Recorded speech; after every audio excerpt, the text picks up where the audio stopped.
Welcome to episode 3 of the Party Wagon podcast, where we talk about all things Teenage Mutant Ninja Turtles, past, present, and future. I'm Brendan from the YouTube channel Brendan's Rambles. And I'm Eric from the YouTube channel No, You Grow Up. All right, so this episode later, we're going to be talking about the movies, specifically the 1990s movies. First, of course, before we get to the main attraction, it wouldn't be the Party Wagon podcast if we didn't talk about some toys first. So there's been a lot of toy news since the last time we recorded our last episode. So what are your opinions on some of the best, some of the worst that you've seen so far?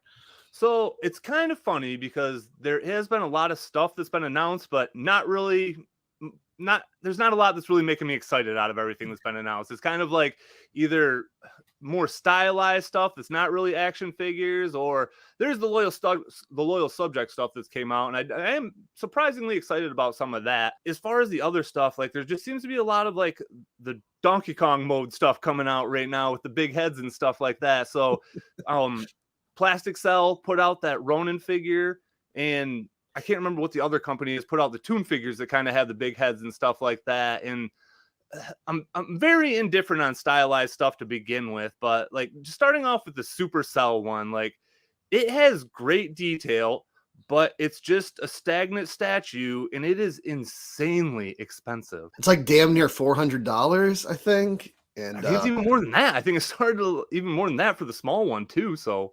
Oh my God. I see the one I saw, I could have swore it said like $356 or something for the price, but I could be wrong. And same with like the movie Shredder is like that. And like you said, you think that's an older one. So regardless, the weird thing is though, so I looked up the Turtles, the movie Turtles from that line, and they're only on the aftermarket because I don't know if I was looking at auctions. It was just real quick, but I saw like under 200 for all of them on eBay. So it's like, I wonder if these are, they're asking for insane prices, and kind of like Super 7, the prices are deflating on the aftermarket. I'm not sure. I could be totally wrong. They could be going for $3,000 on the aftermarket. I don't know, but yeah, I'm with you. I think I'm cooler with stylization popular characters as long as those popular characters have gotten accurate figures before, and the Turtles have gotten a lot of figures. So I'm okay with that. I never really cared for the big head stuff as much, the NBA Jam big head mode kind of thing. It depends. I mean, I have an angry video game nerd figure and a Nightmare Before Christmas figure where they have the big heads and stuff, but I usually don't go for that stuff, especially in the more serious realistic style of the movie Turtles or the Last Ronin, where there's so much detail put into those and they look so good, but then it's wasted on this weird looking abomination that I'd rather just have that level of detail and have a normal sized head and have a good statue of the Last Ronin. Even then I wouldn't buy it for that price. I don't get the appeal of we put so much effort into this to make this look as accurate as possible, and then we make the head 3 times the size of the body. It's like a glorified pop vinyl for me. And that's how I feel about it too. Like you said, I would definitely say, and again, if I'm not holding it in hand, I can't really judge it too well. But I mean, it looks like it almost has more detail in a NECA figure. I feel like it does have statue style detailing, but again, it just looks so good. And then you just get to that giant head, and it's just not appealing to me. I don't know what it is, but just it looks like a bobblehead that doesn't bobble. And like you said, from the neck down, it's like a perfect sculpt of what you would want for a Ronin figure, but it takes it from looking cool to just goofy for me. And I can understand some people might think it's cute or something, but cute is not something that I spend hundreds of dollars on for one figure. And that is just the other thing too, that I feel like people dunk on Super 7 for their prices and stuff like that. We did. Yeah. Yeah, exactly. But this is just outrageous. You know what I mean? Hundreds of dollars for one figure. The heads look good. If they were just heads, if they were on a bigger body, they wouldn't look bad at all. Exactly. It's like they took 2 good parts from 2 different figures and just put them together to make it terrible. You can basically create that yourself for half the price. Just buy the 7-inch movie NECA figures, buy that Raphael, then buy the 1/4 scale one, chop the head off, put it on the 7-inch body, and there you go. That's about what it is. That's about how it looks to me. And also, I understand people might think it's cute, but cute is not something I associate with the Last Ronin. No, and I think that's what it is more so than anything, because we can talk about the two Toon Turtles that got announced as well. Because yeah, we'll get to that in a second. But that's a really good point. Like the Ronin, I mean, we're finally getting the adult version of Turtles again, which is essentially what everybody our age ultimately wants. We want adult Turtles. And then you take that and make it more kiddie. I mean, I don't even know if kiddie is the right word, but it does. It just kind of takes the seriousness out of it. And I mean, when I think of the last Ronin, like that tugs on my heartstrings. I'm not gonna lie, you know what I mean? Like that's a very heart-wrenching series to read. Like it's not one that makes you feel good. You feel bad most of the time when you're reading that series. And yeah, that's just like what I like about the figures too, like the NECA figures and even the Playmates figure. Like they look dark and gritty, and that's just how that property is to me. So that's like what I want out of figures from that, I guess. I'm never going to buy this because, you know, I don't spend like over $1,000 or whatever on, or like, you know, $600 on a standalone thing. I mean, except for, you know, Scratch or something. But yeah, there was the Ronin statue they released with like the Ghost brothers behind him. Yeah.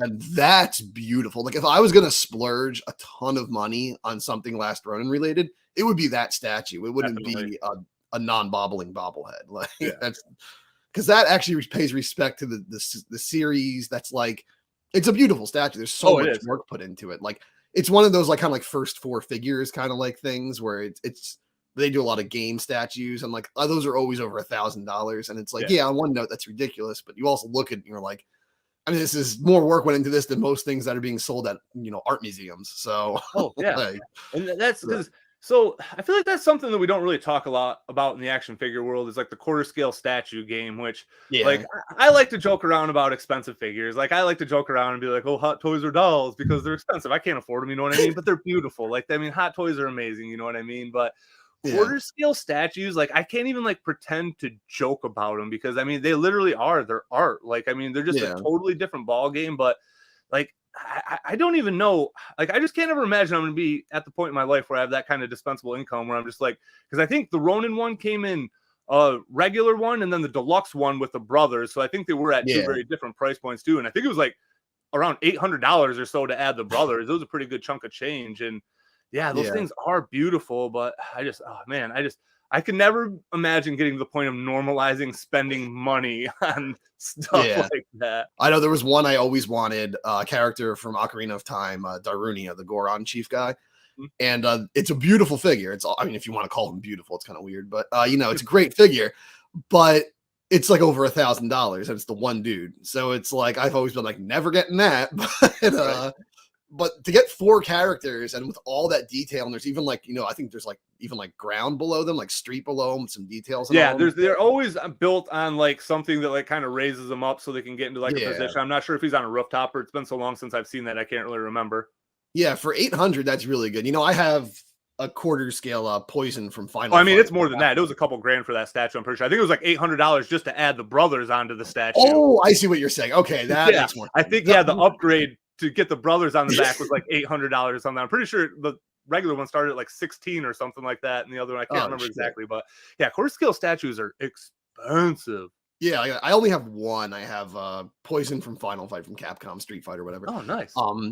And I got her for like a weirdly good deal, really good payment plan. Actually, like we did talked about in the Toy Hall video, it was also kind of I didn't know Let's Make a Deal on eBay was a commit to buy. I thought it was like I could just shoot around some prices and see where he wants to go. I'm like, oh shit, I'm like supposed to buy this now for this price. And I didn't know that. So, hey, as someone who sells a lot on eBay, thank you for not backing out, by the way, because I can't tell you how annoying that is when someone sends you an offer and you accept it and they're like, oh, on second thought, I'm not going to get it. Sorry, man. Like that happens a lot. Like it's hard to believe how often it does.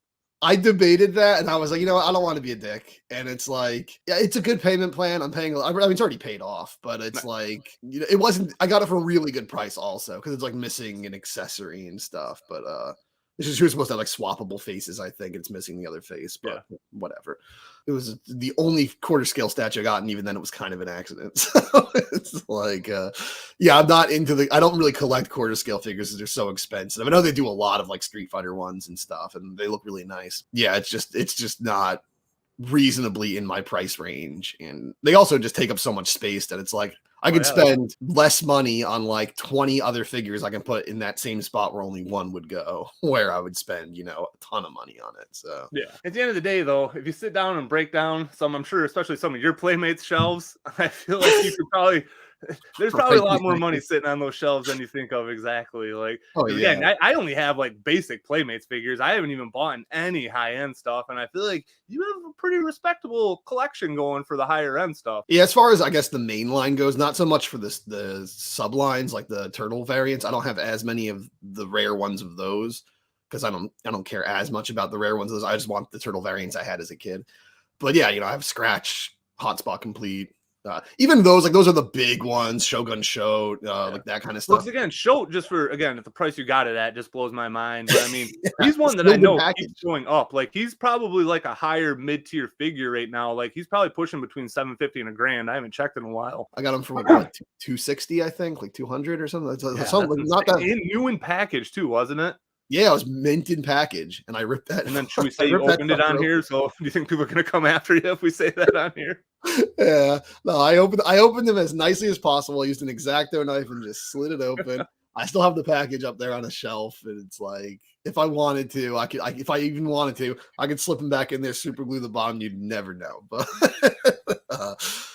but I wouldn't do that because I'm not a scumbag. But yeah, then like now a lot of the ones I took for granted are expensive now, because now it's like I see like Mona Lisa with all her accessories, which I have, goes for a lot of money, and Half Court with all his accessories, which I have, goes for a lot of money, and Antrax with his antennae not broken off his head. It adds like $75 to the figure. Like, it varies from like $75 to $150 if he has those antennas in his head. Yeah. Because I actually have a broken one and I have a good one. So nice. I actually have one with one antenna and I have one with both.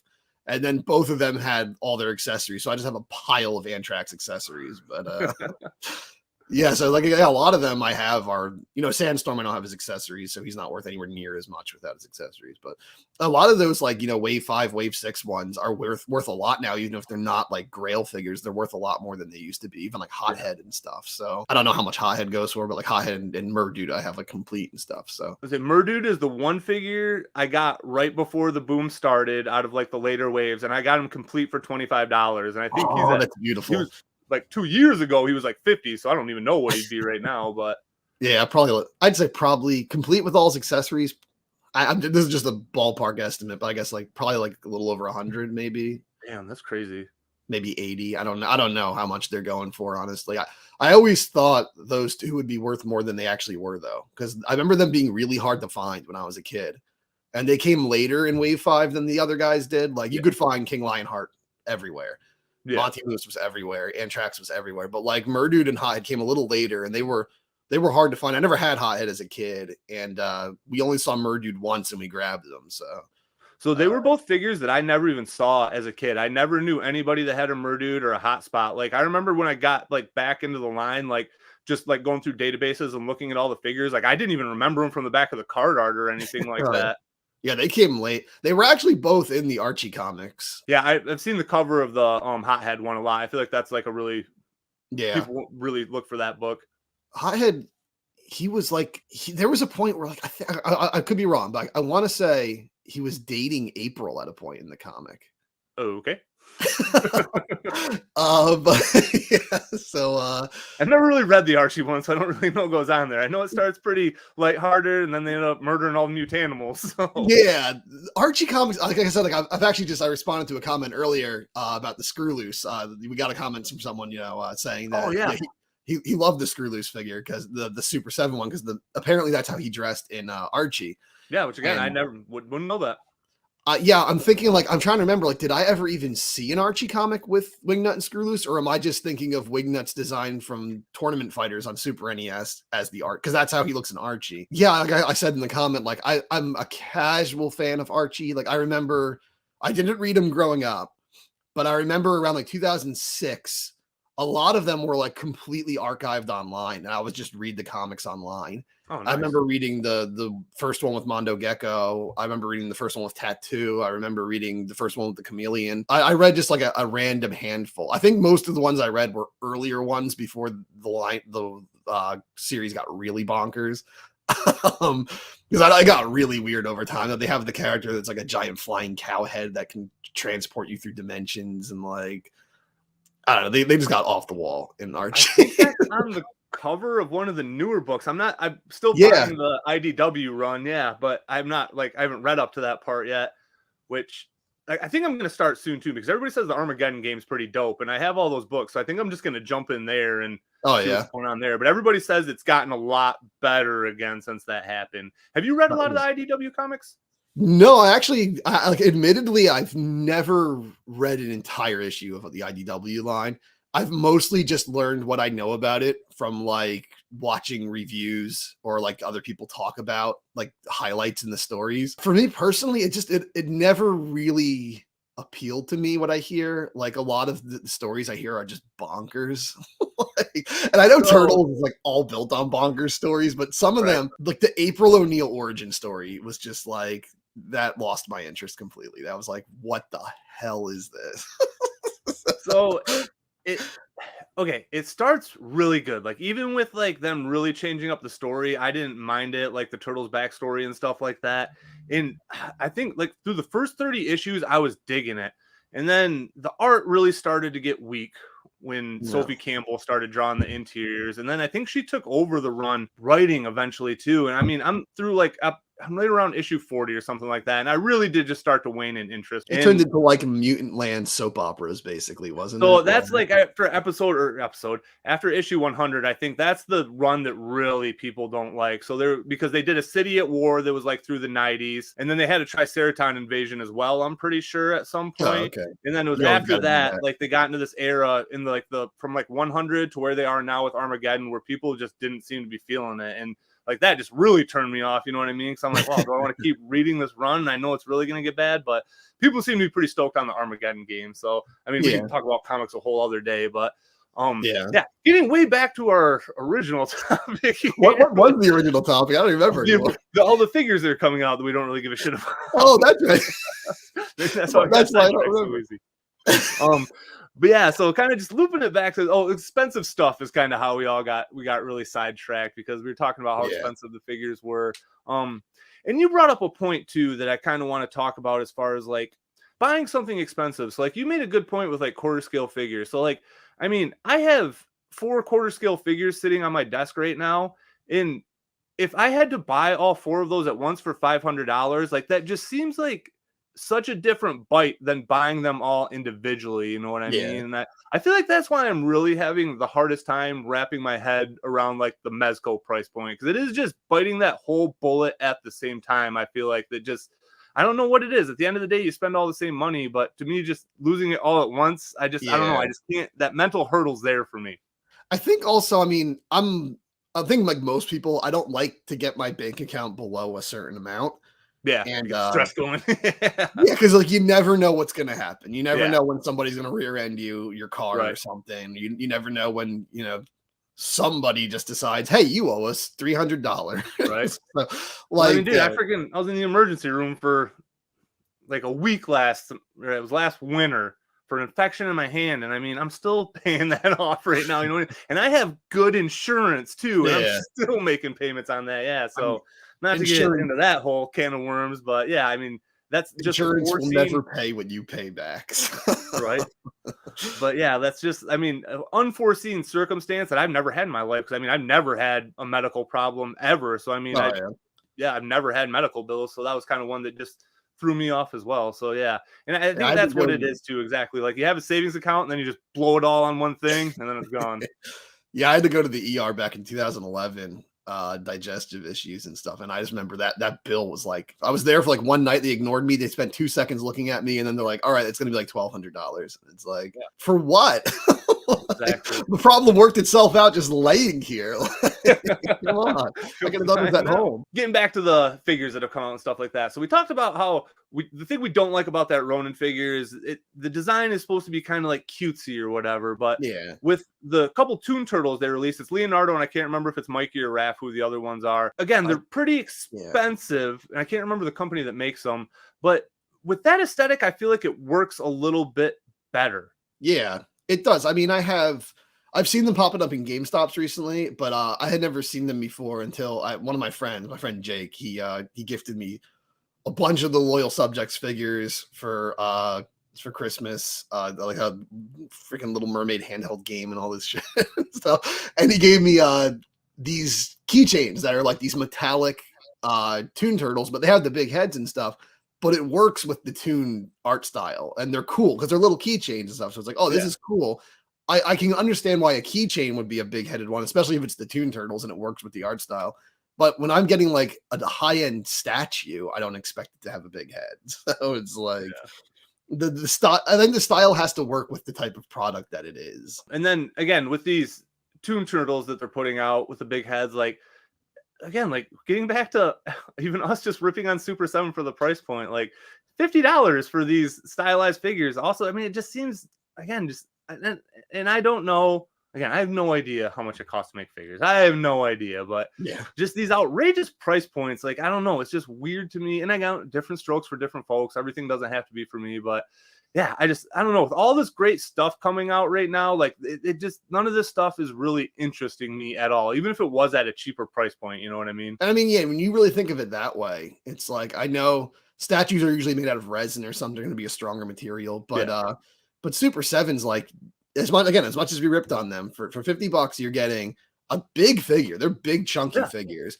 of tons of articulation, not as much as like, you know, like some other companies, like some other high-end, like, you know, Hasbro has more articulation usually than like Super 7, but still, you got a lot of articulation, a lot of posing, a ton of accessories, alt heads, alt hands, alt everything. So it's like, when you think about it, for $50 for that, it's a lot better than paying, you know, $800 for a bobblehead that doesn't even bobble. So, like no articulation or anything. Because I mean, those Toon Turtles, they barely look different than the NECA head knockers to me. You know what I mean? Like they look around the same. And I mean, I understand they might have articulation. I don't know if they do, but I don't know. Again, at $30, you can get a bobblehead that does actually bobble, which would be more appealing to me anyway. So even the little keychains they have neck articulation. They have like ball joints, I think, in the neck. Oh, nice. So you can still pose them to a certain degree. Whereas, are they pops? I don't even know if I know what you're talking about. I don't know if I've ever seen them before. I can grab one. Grab one. I just want to see it. We can edit on this. I forgot to mention also they're metal die cast too. Oh, you know, here we go. Those are way cooler than I was expecting. I thought they were going to be more like I don't know. I was just picturing, because I have a couple pop keychains and stuff like that, and that's what I was picturing. Those are pretty cool. I don't think I've ever seen those before. Yeah, I hadn't seen them until he bought them for me, and now I've seen them a couple times in GameStop. Like they're popping up in GameStops, and it's like a 4-pack. They all come together. That's pretty cool. I might go check those out, honestly. Yeah, they're nice. I just have them like standing on the front of the shelf because, you know, they're nice and small, so they don't block anything behind them. So I just have them like in front of the shelf. So the Loyal Subjects figure. So this is another line that when it started, it just seemed like it kind of like it didn't really have a place for me. You know what I mean? Like, we're getting all these new awesome figures. Draw to it definitely is the price point. You know what I mean? They're actually at a toy price point, and I feel like they are kind of more like toys. They're sold in the collector section, but to me, these are a little bit. I feel like they just feel a little bit more toy to me. Yeah. The original turtle designs I wasn't super stoked on, but after getting the I have the raft with the jacket and stuff like that, like getting it in hand, I kind of did like it a little bit better than I thought. And I mean, it kind of did make me start looking at the line a little bit different. In this next wave of figures that seems to be coming from them, I feel like they are stepping up their game. Like, I feel like they weren't just trying to get in and get out with a quick turtle buck. Like, they seem to be putting some effort into this, and I feel like they have some people on the team that know what they're doing, because there's, like with that Casey, we could talk about him in a little bit. There's some deeper cut characters on here. So, like, what do you think about the new figures that are coming out? So I want to say real quick, those turtles in disguise, like rapper turtles, like that has been the hardest thing for me to resist. Every time I go to a store, I see them, I'm always like, I grab them, then I put them down, then I grab them. I did the same. I had the whole wave when I got the raft. I'm like, they're all here. I'm just gonna get them right now. And I've seen all the chase variants too and stuff, but so that was going to be the deal. If I saw the Raph with the 3D glasses, I would get him, because I mean, that makes it's 1 out of 4 or whatever, but there's 2 chases, so it's really probably closer to like 1 out of 8 is more like your chances. Yeah. And I was like, this is just serendipitous. I have to get this guy. He's like the bully from Back to the Future with the 3D glasses, but right. Yeah, so the loyal subjects, it is. I had like kind of the same way with you at first. I didn't really think like I don't really need that. Like NECA's already got this covered. Then I was gifted all those figures, and honestly, in hand, they are a lot more fun than I thought they were going to be. And I know a lot of people will be like, "Oh, they don't look exactly like how they did in the cartoon." It's like, but NECA's already doing that, so it's like I don't need that exactly from another line. But yeah, this new wave definitely. I mean, Toon Slash was surprising to see this soon. Yeah, we were talking about the Rocksteady before we started recording, and because I was asking you, I'm like, I've seen Bebop in stores, but I haven't seen Rocksteady. And you were saying Rocksteady's new, you believe that like they held off on him. I'm pretty sure, I could be wrong, but I'm pretty sure they did split those guys up between waves. Because I know, like you said, I've seen the Bebop before, but I've never seen the Rocksteady in stores. Yeah, so it would make sense. I guess they did Shredder and Bebop, and now they're doing Krang and Rocksteady. I guess they're like finishing up the villains. But yeah, they have the Krang one. The Krang looks pretty good, honestly. Yeah, so they have the regular Android body that's not the video game version. Yeah, the Bubble Walker. Yeah. Oh, the Bubble Walker. I don't even know if I remember seeing that one. They also have Krang's Android body. That's, I think it's up on BBTS right now. That's not like because they did the one that was like the damaged video game when he's flashing yellow. And I think they're putting out the regular one now too. I didn't even know about the new body. I just knew they released a Bubble Walker, kind of like Super 7 did. It comes with a Bubble Walker one, and then it comes with the tripod, and you can have either one. Okay, but I don't know. Maybe I did see that one. I can't remember.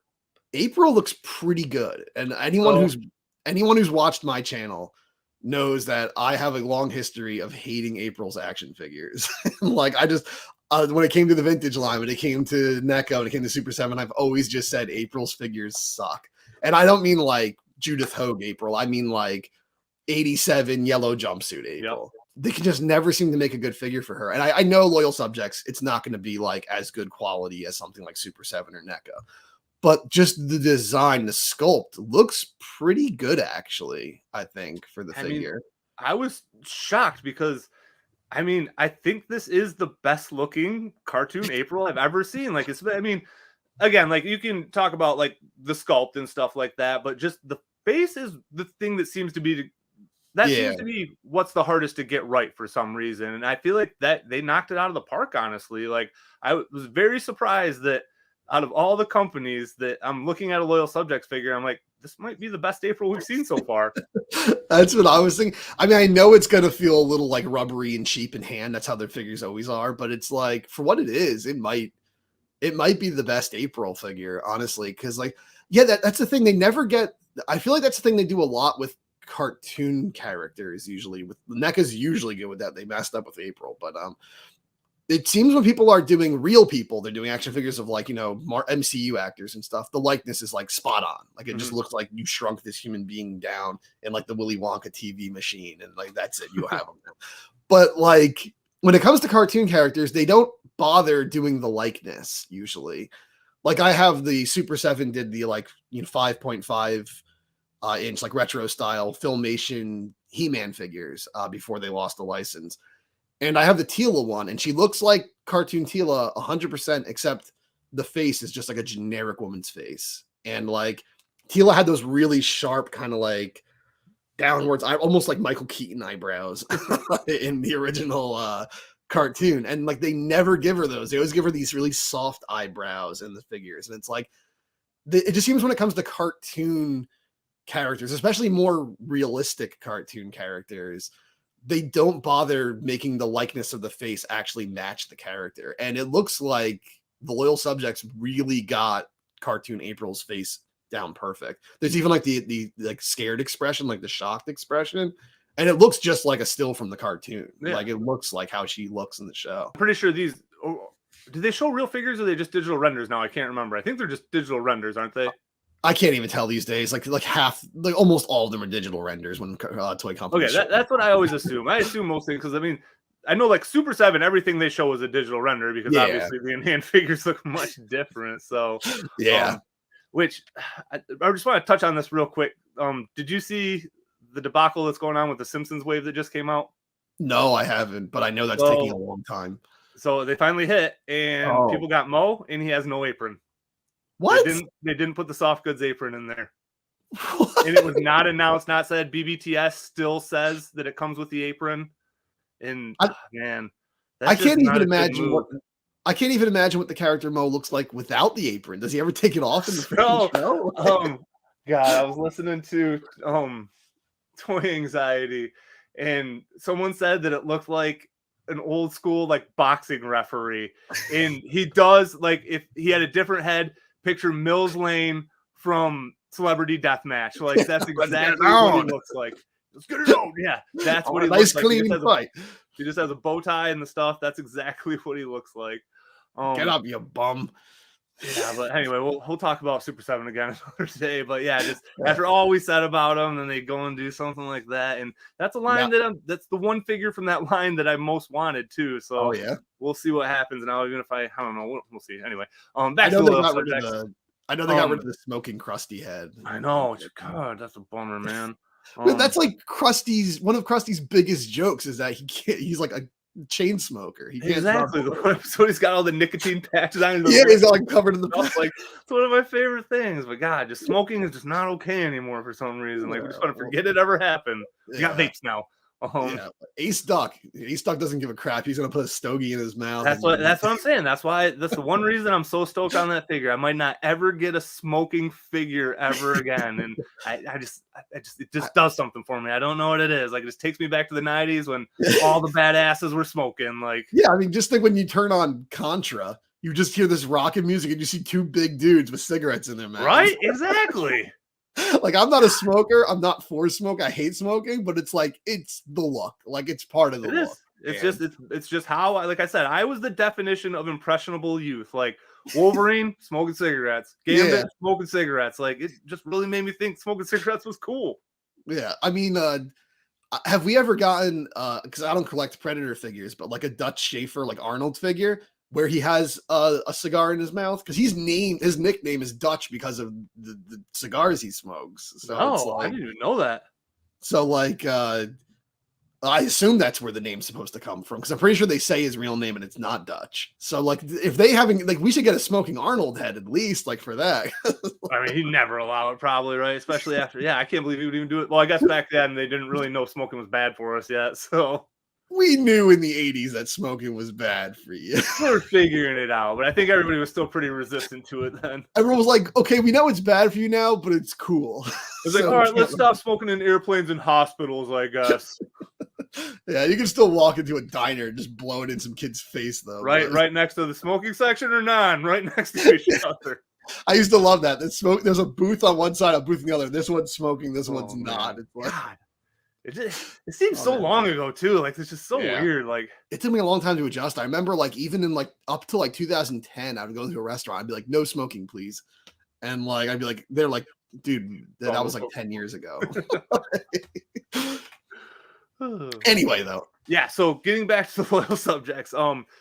April looks great, but the one figure that I'm very excited about, and I'm definitely gonna get because we're yet to get anything like this. And this is why I think that they have somebody working on the brand that knows what's going on, because they showed a picture for the Image version of Casey, which if you've never read the Image run is the most insane off the wall shit you've ever read in your entire life. Like Turtles is already crazy. It's literally just like sci-fi shenanigans. Like, I mean, it's a million years old at this point, so I'm going to spoil some things. Raph gets his face like melted off. Yeah, I know that. Half the time. Donatello gets turned into this like robot turtle somehow. Like, it is just crazy. But the one really cool story out of that is Body Count it's a Casey and Raph solo story. I'm pretty sure he wears that mask in that one. But his mask is more pointed. It's kind of got horns on it. And it's got the American flag like printed on it. It looks like the Purge. All I can think is the Purge. Yeah, it is something like that. It is very like post-apocalyptic type look. But yeah, it's very surprising. No other company has hit us with this deep cut yet. And it's coming out of the loyal subjects who have pretty much just been playing it pretty straight, close to the tune line so far.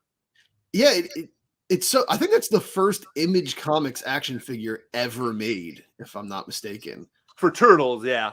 Yeah, for Turtles, I mean, yeah. Yeah, because even so, the Playmates run had that mashup with Savage Dragon. I remember that, yeah. They had the Jim Lee turtles, and those were never like in an Image thing or anything, but Jim Lee did design those. So that's probably about the closest that we've ever gotten to any type of Image turtles, is just Jim Lee drawing them when he was at Image. But the Savage Dragon crossover did happen in the Image comics, though, right? Yeah, because that happened like right away. I'm pretty sure that was like one of the first mashups they did. Because he was like one of their biggest characters. So yeah. So and again, like, so Spawn is definitely like the flagship of that franchise, but Savage Dragon is amazing. I mean, I haven't read the whole run. I know like people say it doesn't get great later, but like in the beginning, it is literally just like splash page after splash page of mindless violence. Like, it is amazing. Like, I've never actually read him. I remember I had some collectible cards of him back in the 90s, but I never read so Image comics are dirt cheap, man. Just get the first 3. Like, there's a mini series that it starts with. It's just 3 issues. Just get that, and you're gonna be like, this is amazing. Like, Eric Larson, I mean, dude, he can draw for one. But he was really stoked to get the turtles, and I could be wrong, but he really popularized like the drawing of the whirling nunchucks for Michelangelo's. Like, anytime he drew them, he always did like the spinning effect on the nunchucks, and maybe it happened earlier than that, but that's where it really got baked into my brain. Oh, really? Yeah. I mean, I know in the 87 cartoon he did the whirling a lot, but that was like animated, so it's different. Like, I don't know. I never really read. I like, again, actually, Image is very similar to IDW for me, where it's like I never read it, but I've seen like, you know, videos about what happens and stuff. And I know both of those runs, every time there's an announcement, there's a headline, oh, one of the Ninja Turtles, quote unquote, dies. It's always Donnie. It's always Don. I remember when that headline came out about the IDW one, I didn't even click on the article yet. I'm like, it's Don. And then I click it and I read it like, yep, it's Don. Because it just seems like Don's the one. He sells the least amount of toys of all the turtles. You know, it just like he's the one that I guess he's like statistically the least popular turtle. Okay, so I don't know how that could be possible, because to me, going by my eye test, I feel like most people, that's who their favorite turtle is for the most part. It seems like Raph, I feel like is just like the Wolverine. You know what I mean? Like, he's just the most popular by default for some reason, because the badass usually is. But nobody likes Leo except for my boss. Like, he's the only guy I know that likes Leo. That was always my idea, is that like nobody likes Leo. But then, I mean, I like Leo. I like all of them, but you know, he's my least favorite. But the older I get, I find a lot of the more casual people who like Turtles as kids but didn't remain diehard fans, their favorite was Leo. Okay.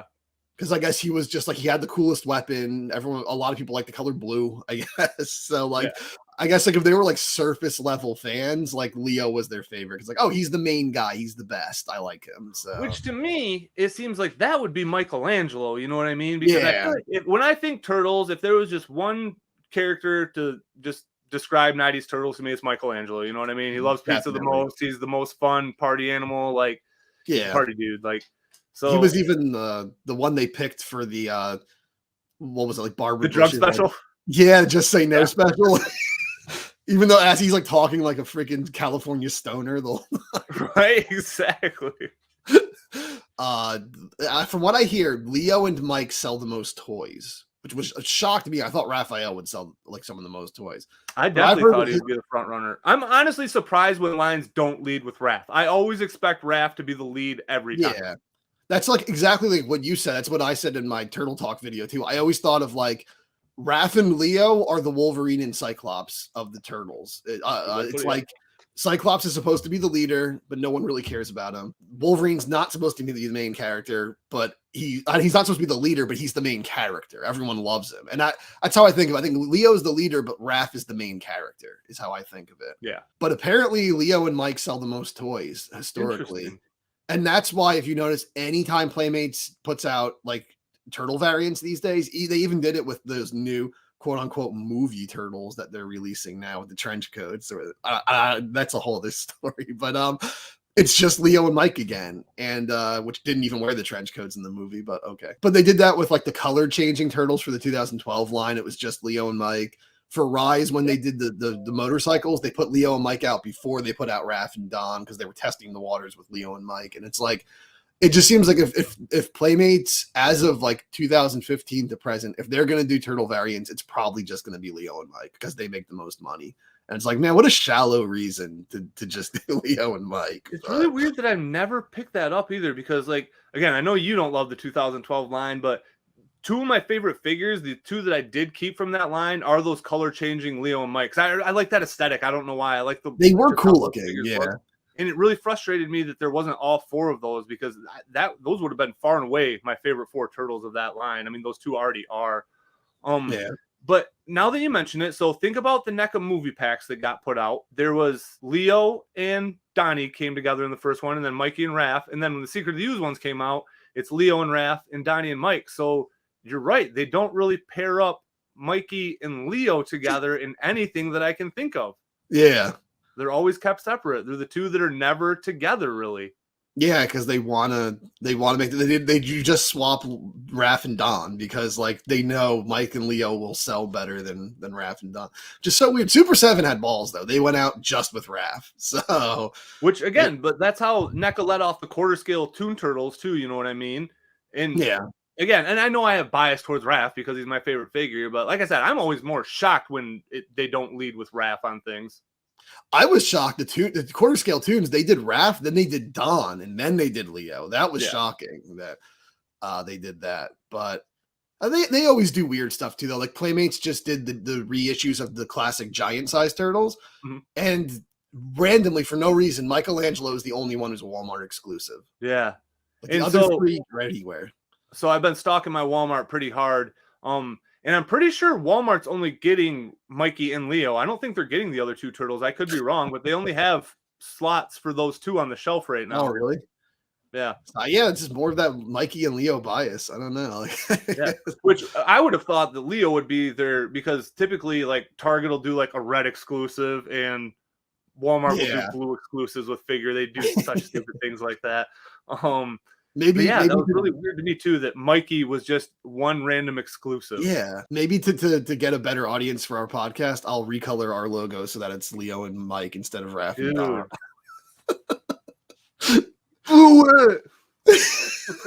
As soon as I do it, like our viewers like triple. People just aren't clicking because it's Raph and Don. So something that when I first started like messing with the logo and stuff, did you design these based off the talking turtles? I did I didn't intentionally, but the Raph like I did. The Raph, because when I really started looking at it, I'm like, is he a genius? Did he do that intentionally?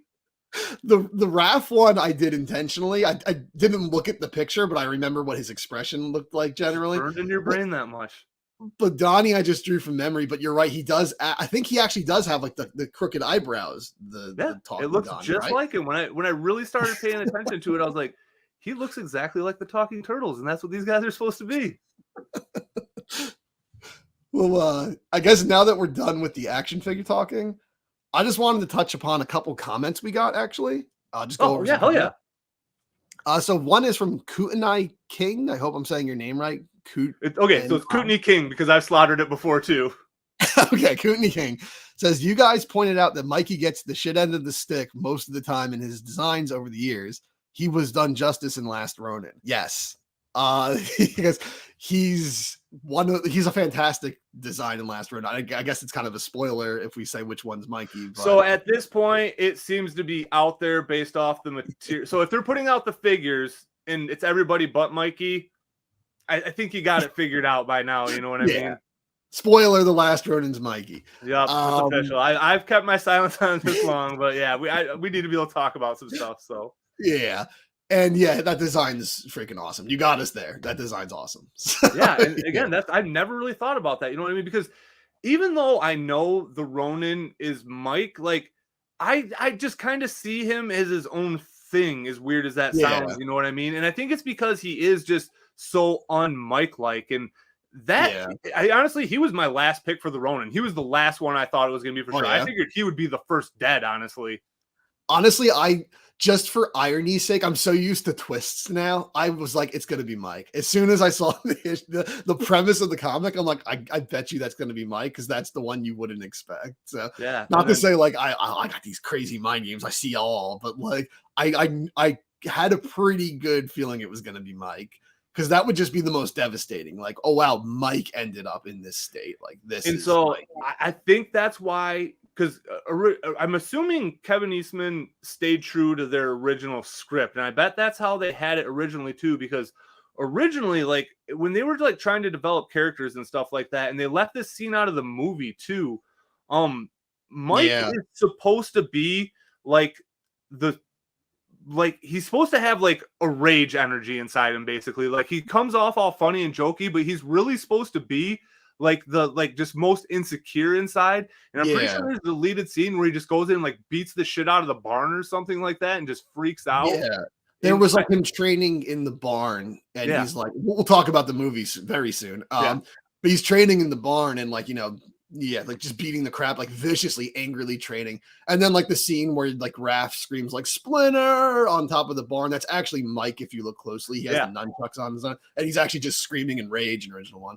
Because that's what I always say I like about Mike in the movie. They really focused on that in the movie, is that like he's believable as like, especially as a teenager, that like he doesn't have his emotions in check, and like he is very emotional. He is very, immature in that way. He's very reactionary, but he tries to hide that and pretend like, oh look, I'm just cool with everything. I'm just joking. I don't take anything seriously. But then when Splinter gets kidnapped, he's the one crying and he's the one flipping out and stuff. And I know they even cut the fight scene short, but like Mikey originally, he actually lands the most hits on Shredder in the final battle. In the first movie. Why would they cut that short, man? That's like the best scene in the movie, man. Yeah. You can hear it like while they're all fighting, the turtles are all like hunched over. You can hear Mikey fighting, and you can hear his fight goes on the longest, but they cut out the footage of that. Yeah, they even recently, I don't know if you saw, but like, how she sketches all the turtles, April, Judith Hoag sketches them. And well, I don't think Judith Hoag actually drew those, but maybe she did. Maybe she's very talented. But yeah, there was never a Mikey one in the movie, but the Mike one just leaked recently, went up for auction somewhere like a couple of years ago. And it shows him like real pissed and training in the barn. Yeah. So like that was clearly supposed to be like, I mean, I know there was the comic that went along with the movie back in the day, and it kept all that Mike stuff in it. So yeah, because it's in like the teens of the Mirage run is when that happens, before the return to New York and after they, I guess, leave New York. So yeah. So Mike, I think, was a good choice for The Last Ronin, because it's like, it's kind of like his job to keep, he's kind of like the cheerleader for the team almost, like he keeps the morale up, and like, but then it shows how much like he depends on them, though, that like he can't keep that constant happy facade going unless he has his brothers making him happy there with him. So it's like, it's just so devastating when you find out it's Michelangelo. But and so do you think the other turtles are like force ghosts, or do you think they're like his imagination? I read it as it was just his imagination. Like he can't let go. He can't think of a dynamic of like being on his own. He only knows how to fight in the team. Like he's so attached to his family that like, but there are times where like they're straight up disagreeing with him and pissing him off and stuff. Yeah, exactly. And I mean, like, so that's what I always kind of, because I mean, it never really says or anything. You assume he's just talking to himself and stuff like that. But I don't know, like it just kind of, that's kind of what I liked about that too, is there's a very different style of Michelangelo that we've ever seen before. And again, that's the one thing I like about him. I like that he's a fun-loving pizza one, but it was just cool seeing him in a different tone. And like I said, he got the respect that he deserves. Like he wasn't a joke. He wasn't a dipshit. He didn't get a trash can put over his head. Like he got his comeuppance. Like he got his just desserts. I don't know what phrase I want to use here. One of those. I think it was definitely the best way they could have gone about it, I think. Because like we've all seen Raph angry and vengeful before. So it wouldn't have been that interesting if it was Raph. But yeah, I do think you could see it as like they actually are force ghosts coming to him, kind of like, because I mean, he wasn't dead, but like Splinter appeared to them like that in the 1990 movie. So it's like it could be something like that, like his exactly. That's the thing. I mean, they're all like, they're into that whole thing, you know what I mean? So they're into martial arts, so they can talk to ghosts. Exactly. It's like my joke for Dragon Ball. I was watching it with my girlfriend and her sister one time. She goes, I understand why the Saiyans can fly, but why can Krillin fly? He's just a human. I'm like, he's just so good at karate that he can fly. Yeah. They call it buku jitsu is what they call it. It's like an art form you can learn, and now you can just fly. Anyone can do it. It's just just gotta be real good at karate. You can do that kind of stuff. All right, another one.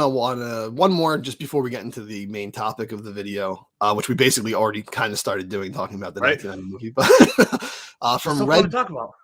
from Red Plastic TMNT Toys, they commented, "Fun episode, guys. I've been waiting for a toy-centric TMNT podcast. That's awesome. One misconception I wanted to clear up: Playmates is not sublicensing the toys out to McFarland or Super 7. Those companies have their own contracts with Nickelodeon. Playmates Toys doesn't make a dime off their toy sales." So we were joking a lot about like, oh, Playmates, all they do is license out the Turtles. I guess they don't actually.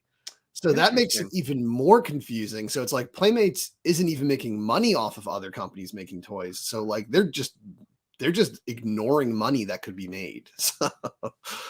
Yeah, I've never really thought about that before. I always just assumed if you had the master license, then people had to come to you. I guess I didn't think that they still had to go through Nickelodeon. Yeah, I guess it's from what they say. Which, thank you for the comment. Thank you for the compliments too. Yeah, for sure. From what they say, it's they're just going straight to Nickelodeon. So I guess if you're doing like stuff based on the Fred Wolf '87 cartoon, or you're doing stuff based on the Archie comics or whatever, you don't need to go through Playmates because that's not what they do.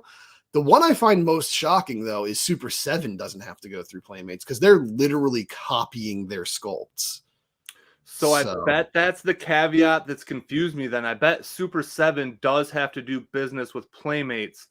And I think another thing that's confused me a lot is so a big one is a lot of people will license Hasbro's IPs, but they actually own G.I. Joe and they own Transformers. So that's probably why I've gotten that all twisted in my head. I think so. So yeah, I guess they go because Hasbro is the toy company and they own it. Mattel owns He-Man, but yeah, Turtles is owned by Viacom, Nickelodeon. So it's like Playmates just owns the primary toy license. So thanks for clearing that up. Actually, for sure. I've never really thought about that before, and that makes a lot of sense to me. Yeah, me too. But anyway, I guess we can get into the final discussion, the real discussion of the video now. The 1990 movie trilogy. Yeah, I've been very, very excited to talk about this. So, gosh, I don't even know where I want to start here. So, this is probably the series of movies that I put on, at least in the background, more than any other thing in the year. So I'll sit down to watch movies, but if I'm just going about the house, I like to put on like fun things, and you know what I mean? So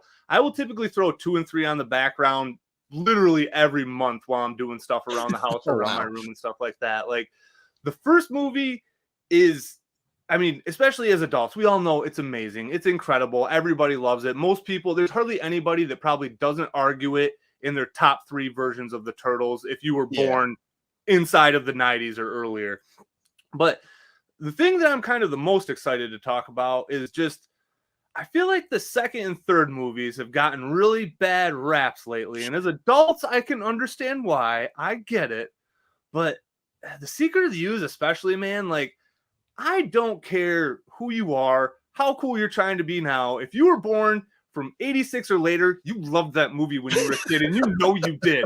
And it makes me so mad that so many people, I feel like, are just trying to like retroactively go after it. And it just doesn't make any sense to me because I get all the silly stuff that happens. I get it. But as an adult, the first movie is my favorite.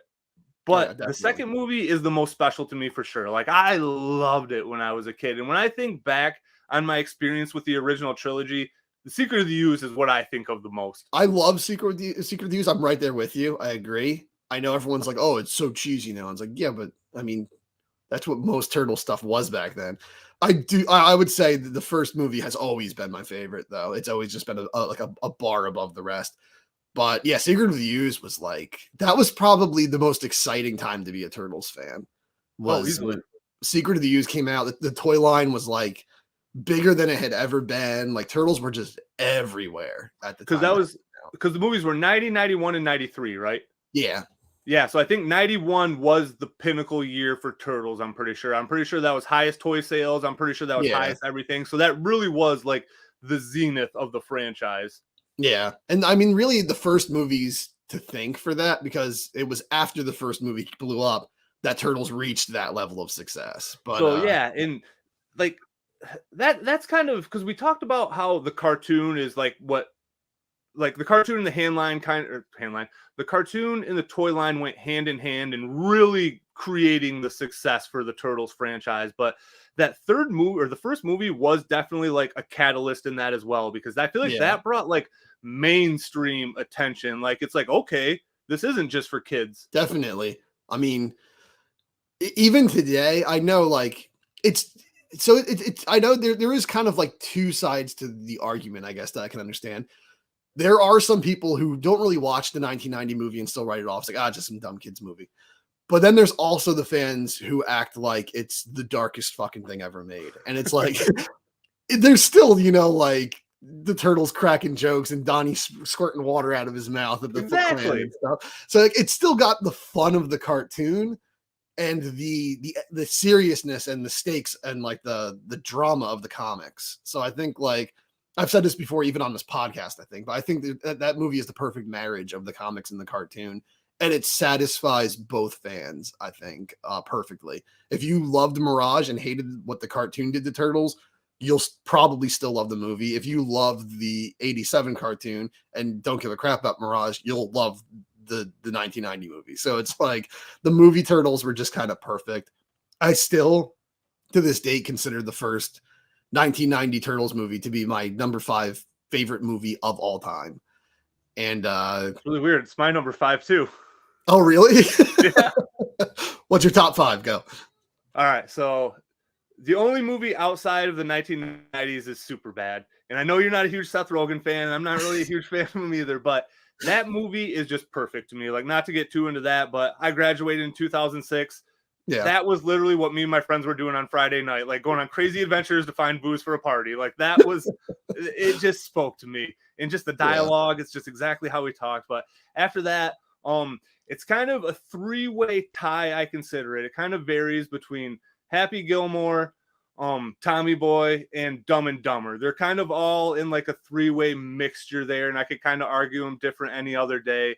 And then TMNT, the first one, the first Turtles movie, is my number 5, and then Bill and Ted's Excellent Adventure is my honorable mention. Nice. For 6.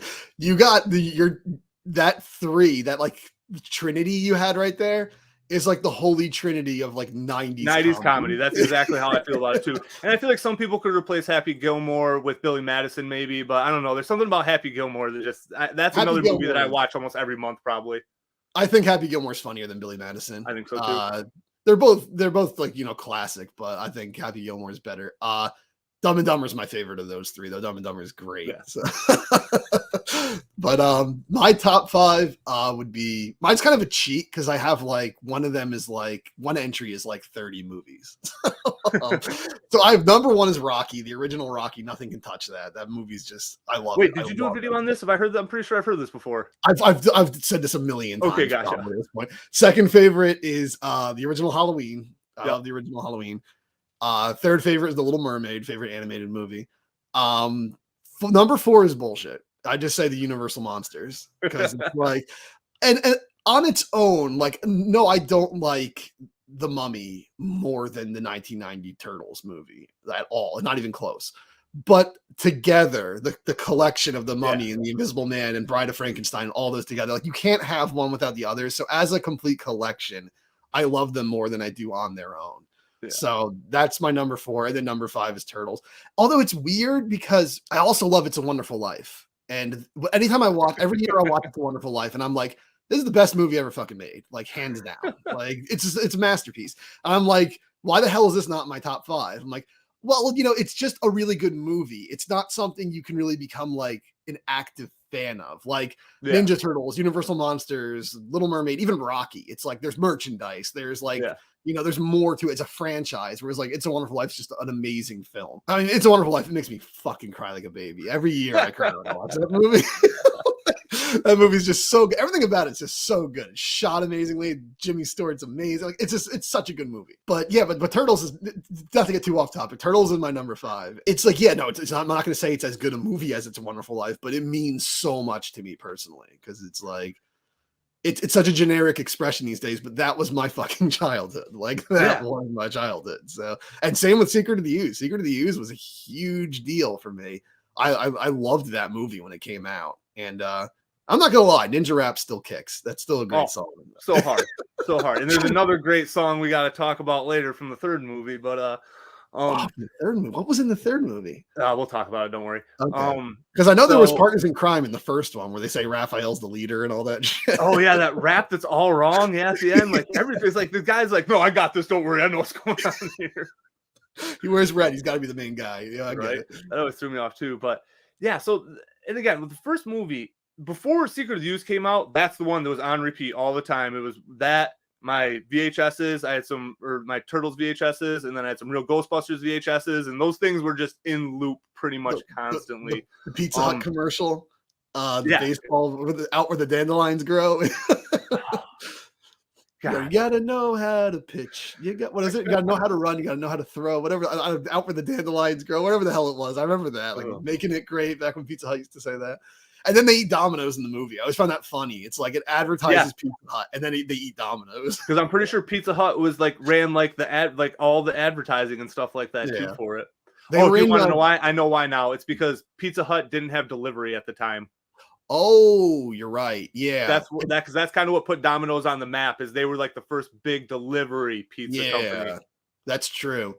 And then everybody started doing it in the 90s, and you got like the stereotypical pizza delivery guy costume with the red and white jacket like Kino's wearing in the next movie and stuff. But even like Pizza Hut, they endorsed the arcade game on NES. I remember that like there's like Pizza Hut signs that so they had to change that for the collection, Cowabunga collection. Yeah. Oh man, that sucks. I haven't played Turtles 2 on there yet. I've only played Turtles 1. I haven't yet either. That game actually came with a coupon for Pizza Hut. I remember my brother got it for Christmas, and we actually went to Pizza Hut afterwards and got like free pizza. I think the collector's editions did as well. Oh yeah, the Cowabunga collection. I think they came with Pizza Hut coupons. Oh, that's awesome. Yeah. that's a good throwback. Right. But anyway, back to the movies. We're having a really hard time talking about this movie right now. We'll get at least 5 minutes of actually talking about the damn movies before this podcast is over. Start to kind of move chronologically through here, and we're kind of already talking about the first one too. Yeah, like I said, you nailed it. Like I can't even really add anything better to what you said. Just it is the perfect Turtles thing to me. Like if I could just have one thing for the rest of my life, they're like, all right, Eric, you only get one. You can only watch one Turtles thing the rest of your life. It would be the first movie because it gives me everything that I want. They're fun, they're pizza loving, and it's serious. Like it has its serious tones. Like, and I even picked up on that when I was a kid. You know what I mean? Like when Raph does that scream when Splinter's gone, like the circular camera and all. Yeah. Like I mean, that hit me as a kid, you know what I mean? Like you just felt his anguish in that moment. And like as an adult, so I probably went like a good probably 5 or 10 years. I don't even know how long through my 20s where I didn't see the movie. So my brain had evolved a lot during that time. And I remember the first time I watched it when I was in like my late 20s, just being like, this is actually a way better movie, like just a movie as a whole, as I remember it being, like just completely getting rid of my love for the Turtles. Like I was very surprised at like, and again, I know there's a lot of technical issues with being able to see the actor's face through Donnie's mask and stuff like that. They have their blunders, but like it's a pretty damn good movie, even if it wasn't about Turtles.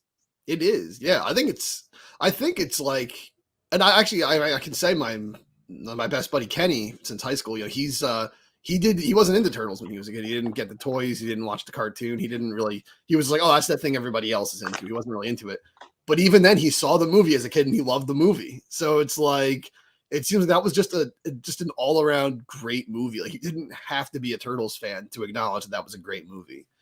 And I think that's why it went so gangbusters at the time, because that came out after Batman, right? Batman was the first, was 89. Yep, and then that was the movie that came out after, and I mean, it ended up being the biggest indie movie ever at the time, which is weird to go back and think that is it Golden Harvest or New Line Cinema? It was New Line. New Line did it. Yep, it was New Line. So why is Golden Harvest in my head right now? I don't know. New Line did that. That was so it was New Line from the start, and it's weird to think back that New Line was an indie company at the time, because I feel like when I think 90s movies, that intro for New Line is just like baked into my brain, and that thing will come up every once in a while where people are like, what does this remind you? What movie do you think of when you see this? And a lot of people say Freddy Krueger, but it's always Turtles for me. I always am like, oh, Turtles is coming on. You know what I mean? Like, I was always disappointed if I watched a movie and Turtles didn't come on after that intro. For me, it's Turtles. But yeah, I know.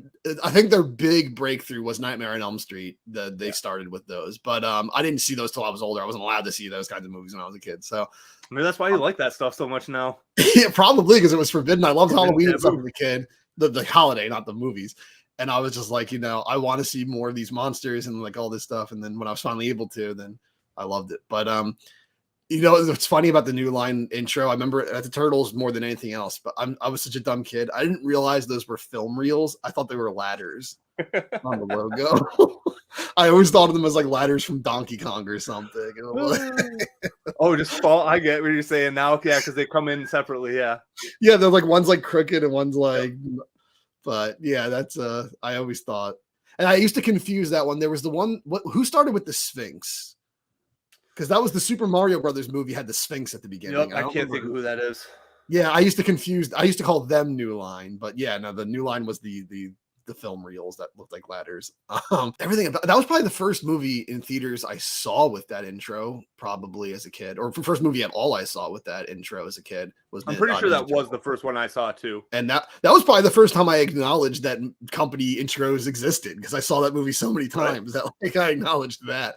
Because the Turtles, like I liked movies before then. Like I loved like the Land Before Time and stuff, but like Turtles was like, that was the first movie that felt like, this is like a real movie. Like this, like I know like everything else. I'm like, okay, that's a kid's movie. I'm into kids movies, but this is like, oh man, this is like, as a kid, you're like, oh, this is like a real fucking movie. This is like an adult movie. Right? Like what it felt like. So it definitely felt like you grew up a little bit when you saw that movie. Like, oh, definitely. I mean, and again, I think we touched on this in another episode. Like one of the first things that Raph says is "damn," and you're like, what? Yeah, what? Did you just swear? Like, it's really weird to me because the only bummer I have with the first movie is I don't remember the first time I saw it. Like I can't remember far back enough because I was 3 when I had just turned 3 when it came out, and that's literally as far back as my memory stretched. So I just remember having it on VHS and just always watching it then. So that's just the one thing I can't remember. So do you remember what it was like when you went from watching the cartoon to just going into this live action movie and just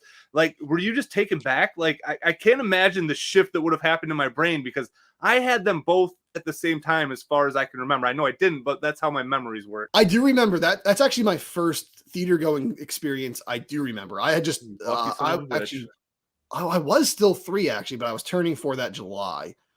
So what you're describing is basically what I got, not to keep bringing it up, but that's the experience I have with The Little Mermaid. Everyone's like, oh, you saw it in theaters. Like, I don't remember seeing it in theaters. I remember it being on VHS. That's weird because I don't either, because I was even younger and I cannot remember. My aunt said I cried so much when I saw it. I was scared of Ursula or something. I can't remember. Yeah, I remember having the clamshell, like white clamshell VHS, and just seeing that all the time in like 1990, 1991, like just seeing that movie a million times. But I don't remember seeing it in theaters. But I know Turtles, I do remember seeing in theaters. I guess because, I didn't know I was going to like The Little Mermaid at first. I was like, oh, we're just going to see this dumb girl movie for my sister or something.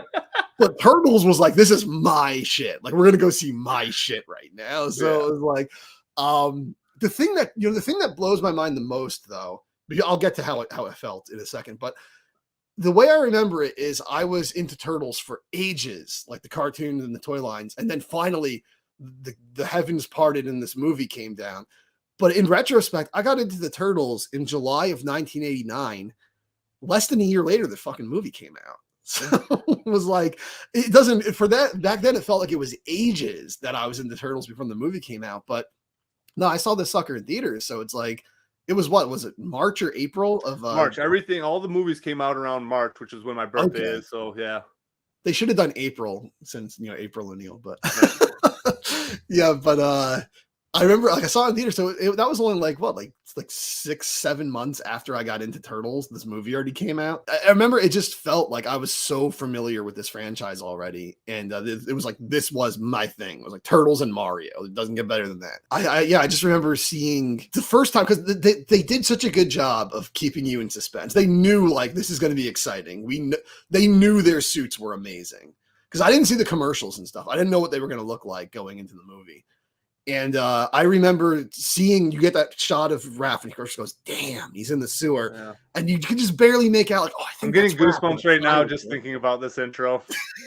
Like you saw size, like that's got to be Raph, but it's like, oh, he doesn't sound like the cartoon one, but like, oh man, he looks real. Like there's like scales on him and stuff.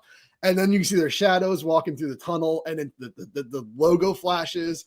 And like it's just like the hype is insane. And then when they jump out and they start going radical and everything, it's like. Oh, when I was a kid, I just would sit there. I'd be so pumped up. As soon as they jump, I'd jump out. Like, God, that is one of my, both 1 and 2, just banger intros. You know what I mean? Like it does. It got, like you said, they got your suspense built up, and then they pop out, and you're like, holy shit, these guys look amazing. Yeah, and they looked so much better than I even thought they were going to. Like they looked. You don't like. I obviously, as a kid, I wasn't dumb enough to think those are the real Teenage Mutant Ninja Turtles. But your mind tells you they are. Like even though you know it's a guy in a suit, you're just like, that's a real Ninja Turtle, dude. Yeah, that's what they actually look like. Like if they were real, it still blows my mind that they could make like again. I mean, we're gonna have to talk about this for a minute, but Jim Henson, like that man, there's never gonna be another person like him that walks the earth. You know what I mean? What he was doing then. It still holds up. Like I don't think there's been any Turtles movie design better than those original costumes, and they were fucking puppets. Like it's insane to me to think that they can make that. And I know they had separate suits that didn't have the animatronics for their fighting and stuff like that, and then they had the animatronics ones. But like the first movie, man, those heads are just so dialed in with the way they talk and the way they move and the way they just have expressions on their face. Like it. There's never going to be lightning like that bottled again. Like, you know what I mean? Yeah. Like they're just, I don't know. I don't know. I can't even find the right words to give for a compliment because Jim Henson just made magic with those suits in the first movie. He did. I can't think of a word. I was going to suggest pork rind. Pork rind. Yeah, no, his suit, he said at that time that those were the best things he ever made in his life. I believe it. The only thing I think, because I know he passed away when working in between Turtles 1 and Turtles 2, and he passed away during the production of this show, but dinosaurs, those were insane, those suits. Do you remember TV especially? Like, it's very hard to believe they had a budget like that because you know those things aren't cheap, you know what I mean? No, yeah. And they're not like, at least because I can think the Turtles could very well be the most impressive thing he ever made. But for me, I feel like it's got to be the dinosaurs because it's like the turtles are still shaped like humans. Mm-hmm. You look like Earl, like the dad from that. His legs don't start until like, you know, right before his belly touches the ground. And his belly touches the ground. He's got this huge tail. Like they're not shaped like humans at all, but they move like humans and like they emote so much and they're so detailed and scaly and the coloring is airbrushed so perfectly. And it's like, Jim Henson was just on a freaking roll at that time. He was it's just unbelievable. And it's just so weird that nobody else could make puppets like that. You know what I mean? Yeah. Even his kid couldn't do as good of a job. Like, but like nobody was doing that because if you think all the puppet shows, Sesame Street, Eureka's Castle, like everything was Jim Henson. I'm pretty sure Fraggle Rock was Jim Henson. Everything was Jim Henson. I didn't know Eureka was. I know Fraggle Rock was. Kermit was actually in an episode of Eureka, I'm pretty sure at one point. I heard Eureka's Castle was written by R.L. Stine, who did Goosebumps. It was. I think he did it under a pseudonym. I could be wrong on that one. I might be wrong, but he might have done it under a pseudonym. Oh, okay. Because I remember the Goosebumps books used to write that in the back, like about the author, right? He's also the writer of the hit show Eureka's Castle. Maybe I'm wrong on that one then. I thought maybe because he didn't want to do like anything but horror at the time. I don't think he did call himself that because Stein was like, I'm guessing that was just like his horror name, like Frankenstein, even though he spelled it wrong. But like, you know, he did Fear Street as R.L. Stein and did Goosebumps as R.L. Stein. But anyway, so the Jim Henson Creature Shop, I can't imagine what he'd be doing if he hadn't passed away there, how good his craft would have gotten. But movies would be totally different. I feel like practical effects would have lasted way longer than they did, and possibly still. I mean, could you imagine what he could do with that technology now with our stuff today? I can't even. Yeah, I can't imagine, honestly. Like the one thing I'll say that like most people agree was the biggest flaw in the original ones, if there had to be one, was the mouth movement. And I still think it looks really good for a turtle head mimicking human mouth movement with a motorized puppet. It's amazing. But I guess that is the one thing that kind of is the telltale sign, like these things aren't real. You can kind of see sometimes the mouths are a little like that, like a little sock puppety, I guess. But I still think they look amazing. But like, imagine how much better his motorized mouth movement would have been today if he was still perfecting that craft since 1990. It's really a shame. I could get into like a whole discussion about like, you know, how great Jim Henson was and how I feel it's a little disrespectful what some people have done with his brand over time, but I mean, that happens to everybody after they die, you know what I mean? Like family just, I mean, they don't care about that. They want the money. Like you're getting dump trucks full of money dropped off to you. Like most people are going to sell out. You know what I mean? Like, Henson almost didn't do the Turtles though, because he said he thought it was too violent. Yeah. And which is funny that he's like, I don't think this is good for kids, you know, turtles punching evil ninjas. But it's like, you had no problem in like Labyrinth making those horrifying fire gang monsters pulling their eyeballs out of their heads and wanting to rip the girl Jennifer Connelly's head off and stuff. And it's like, I mean, like, let's be real though. In the 80s and 90s, the standards of what is appropriate for children was much, much different. You know what I mean? Like, scary was totally fine for kids. Like you can make a kid's property as horrifying as you want. Stuff like The Last Unicorn and Labyrinth and like Dark Crystal just had like creepy shit in there. And everyone was fine. But like explicit violence was a problem. Always biggest no-no. And again, I get it because I mean, what happens when kids see people doing karate stuff? They want to start doing karate. You know what I mean? Who do they do it on? Their brothers and sisters. So I get it to an extent.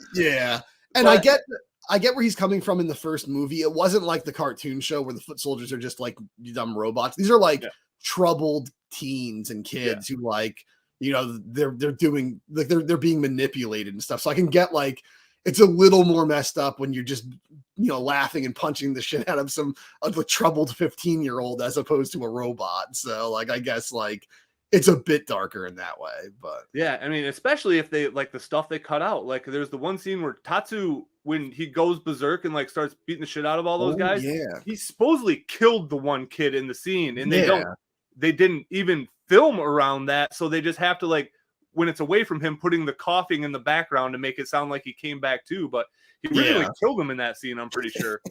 No, I have heard that. I think if you listen closely, someone says like he's breathing or something. Because originally he just straight up murdered that kid as an example. Oh, real quick though, actually back to action figure news. The best action figure news for NECA for the longest time. It's apparently, it's not official, but word is the actor who plays Tatsu finally gave the okay for the action figure for the movie line. Dude, that's it. Like that line, the first movie will be complete for me if I get Tatsu. I do not need anything else. Like that just wraps it up right there. Like that is just if that happens, awesome, because that I was just gonna pretend like it was never gonna happen, so it didn't bother me. But that's amazing because he is like, if there was 8 characters, I think he makes the top 8. You know what I mean? Like you get the Turtles, you get April, Splinter. I mean, I guess Casey, so maybe 9. He's 9 then probably. You know what I mean? So he's very important. That's just awesome. Yeah, it is. He was once we started getting like Shredder and Splinter after the 4 Turtles, I was like, oh, when's Tatsu coming? like Tatsu's, but apparently he's actually like a real martial artist, and like he's hard to get a hold of. He doesn't really respond a lot because he's busy just training people. I don't think he gives a crap. Like I think that's mostly what it is he doesn't really get it, you know what I mean? Because he's just so much in the real world, unlike us adults that have something terribly wrong with us inside. He's well adjusted, so he doesn't care. And I think he's the kind of guy that he cares more about honor than money too, you know what I mean? So the money wasn't speaking to him, which respect for anybody that's like that. I wish I could be like that, you know what I mean? Exactly.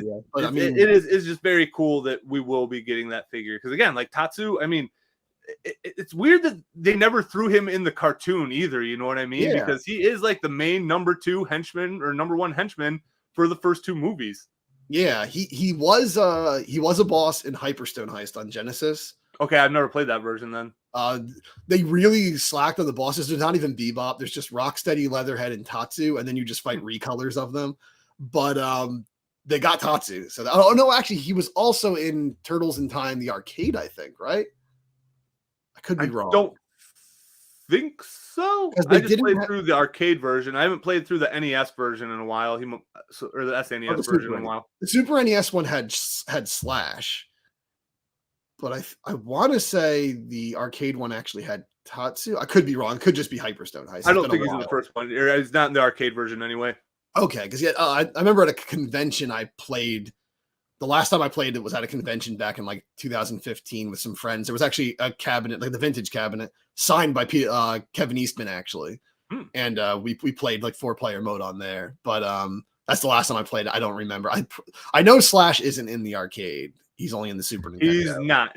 I can't remember who else all in it right now, but he wasn't. It was because I never played the arcade all the way fully through until I got this one. I'd only ever played the SNES version, so I was surprised at how much less was in the arcade version. Yeah, the Super Nintendo one's actually the better game. It definitely is. Yeah. Anyway, back to the movies. I guess this is the perfect way to segue into Turtles 2 for a bit. I was gonna say I still have a lot more to say about the first movie, honestly. Yeah, I know I do too, but we might come back to it. But I guess while we're on the topic of Jim Henson, though, yeah, like again, his team, they're really good, but they're not quite as good as when he's there because Secret of the Ooze, they're still great. The Razar and Toka are awesome, but again, they're just not as natural moving as like the characters from Dinosaurs or something. And the characters from Dinosaurs really show that these really inhuman, monstrous characters, Jim Henson can make them look human and make them believably like, talking and stuff. Or Razar and Toka, I feel like they almost made them babies simply so that they wouldn't have to make them like express that much and emote that much and stuff. So like they could work around that. I could be wrong, but but do you think that's kind of just because of like the way those characters are being played? Because I feel like the dinosaurs, even though those suits look very cumbersome, they still use very like human hand gestures and you know what I mean? And just the way they move their heads and stuff like that. It's very human like, where Toka and Razar, I feel like they are just played kind of like big beasts, you know what I mean? Yeah. And like I feel like because again, the Toka and Razar suits, like I think they're pretty damn good. You know what I mean? Those still look pretty amazing. They look a little more dead in the eyes. I feel like, you know what I mean? Yeah. That's where I sense what you're talking about. Kind of like there's just something in the eyes that just doesn't look quite alive to me on those. Like they look like animatronic eyes to me. But as far as like the facial expressions, I mean, when Toka moves his eyebrows and stuff like that, like that's a pretty damn animated facial gesture for something like that. It is. I do think that's a perfect way to say it is the eyes are kind of dead. I'm sure they can turn the eyes, but I think that's very limited because I feel like most times if say Razar wants to turn and look at Toka, he doesn't just look over at him. He turns his whole head, kind of like Batman 89, where he couldn't move his neck, where like he'll have to turn and look at Toka because his eyes are kind of always looking forward. Yeah. And so I bet those are because, okay, so the turtle suits, all the animatronics were in the head, and I'm assuming they probably had to run stuff up for Toka and Razar, so they probably made it so they couldn't move anything to disrupt the animatronics, would be my guess on those. I just feel like the eyes don't move that much. I feel like also Razar's mouth is kind of just like, I guess like you could go the extra mile and make him like pant like a wolf or something. Yeah. His mouth kind of just always hung open in that same like half open kind of like. Well, I guess they'd have to be hanging. Well, yeah, because that's where the actor saw it was the mouth and stuff like that, wasn't it? I think so. So yeah, they got to actually have to be able to see at some point. Yeah. So I don't know where the hell the actors looked out from the dinosaur suits because those were like the mouths are tight. Yeah, they have like, especially because like Freddie, Eddie, what's the boy's name? Robbie, yeah, way off. Robbie. Because he kind of has like a longer face, you know what I mean? So like I feel like that would give like more tunnel vision coming out of there. But I guess they were playing a sitcom, whereas Razar and Toka have to do like fight choreography. So I guess Razar and Toka had to be a bit more mobile and a bit more limited on the expressive side. So, because it makes sense, like Raza and Toka aren't just hanging out at work and talking about family problems. Like they're fighting. So that's like their main purpose is to fight the turtles. So I guess they made a good trade off, I guess there. But I would have loved seeing the dinosaurs ones though. It's like, can you imagine how good like Leatherhead would have looked in like the Jim Henson style? Because like that's why I just wish. So, do you think that might be the reason they went such a different direction for the third movie is because they weren't going to be able to pull off all the cool animatronics and stuff like that? Because it's weird that we had these two new mutants and like it just seemed like that should have been the route to go as opposed to all the weird stuff that happened in the third movie. You know what I mean? But I feel like that probably was just a skirt around to be like, okay, like we're going to do these turtle suits and we don't know how to do anything else really. So you mean your favorite Turtles villain is it's not my favorite. All right, let's not go there.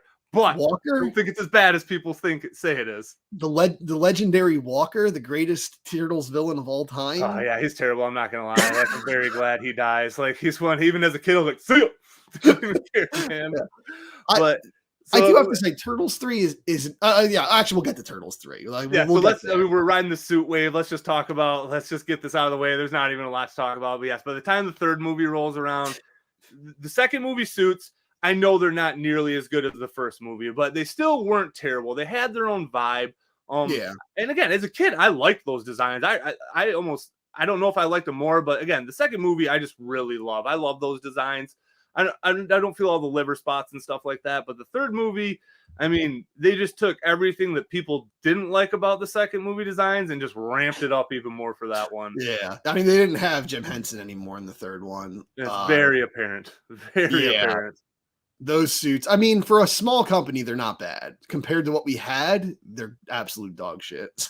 I remember, like, I've probably listened to 10,000 hours of you talking at this point on videos. Did you touch on the fact that Splinter was just, like, only built from the half up?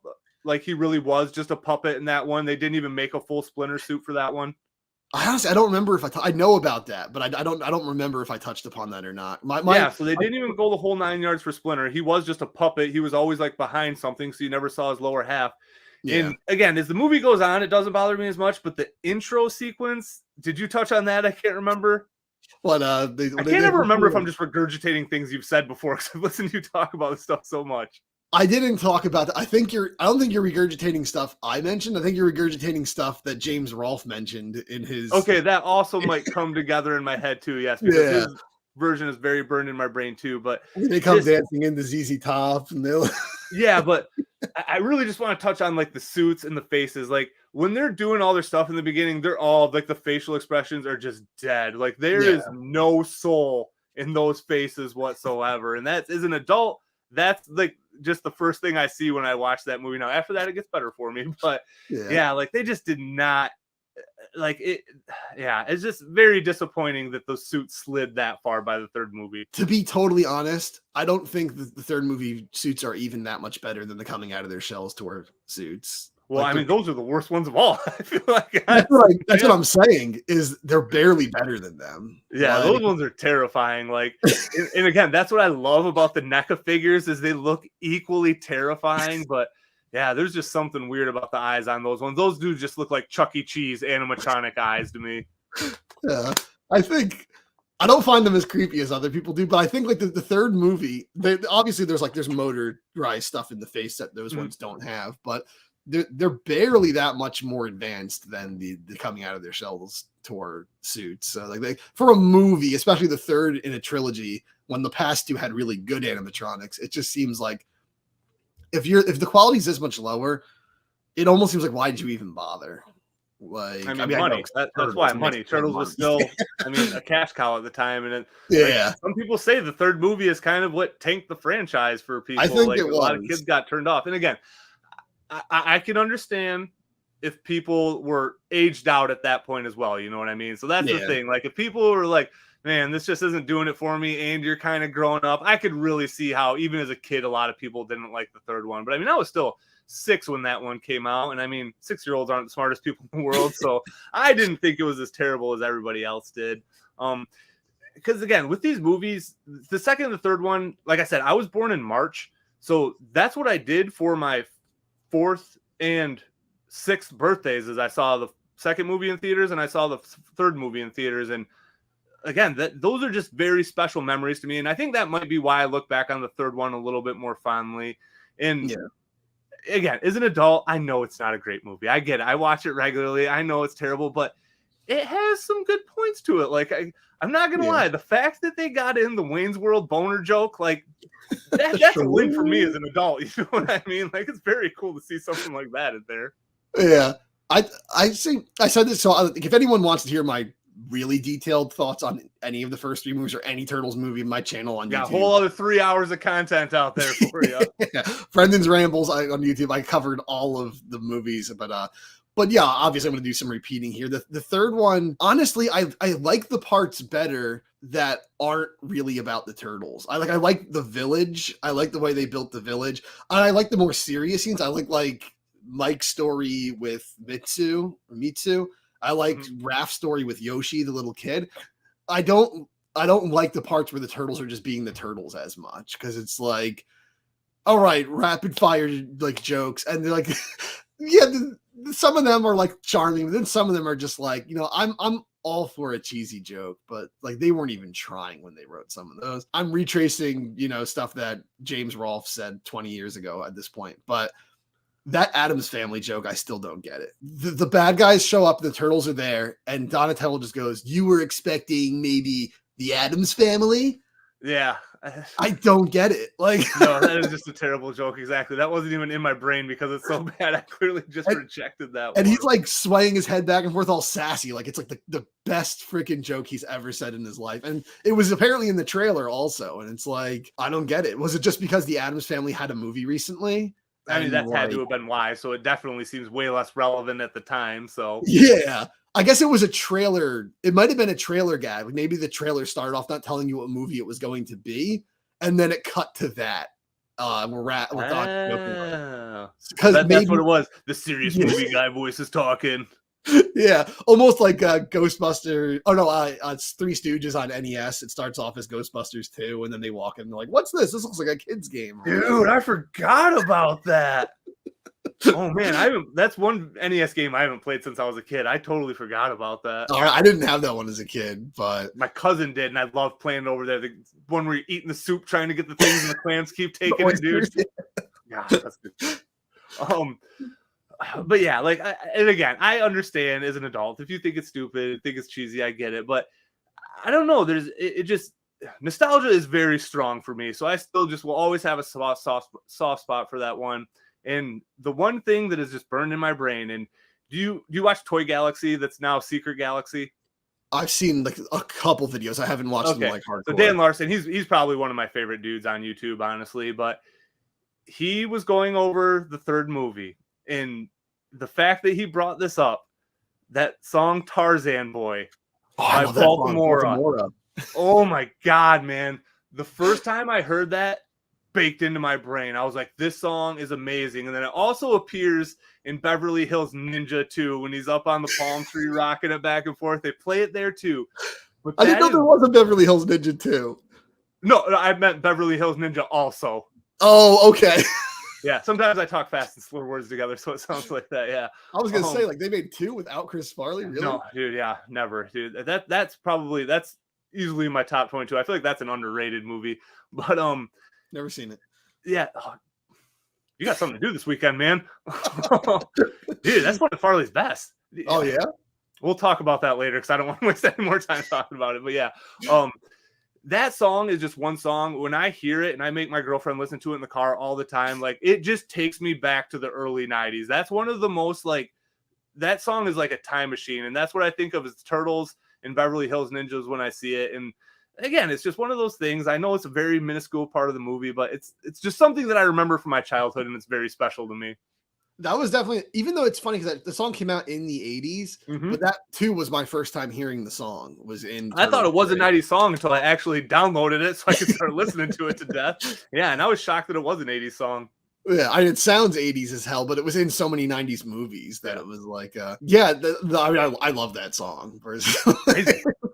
But But there are it some just times always like reminds me of that scene where Casey's in the bar. Like that is kind of like I wish Casey would have got to do some badass stuff, but when he's hanging out with all those Japanese dudes, like that's like some of my favorite shtick from the movie for sure. Yeah, but he's like babysitting them basically. Yeah.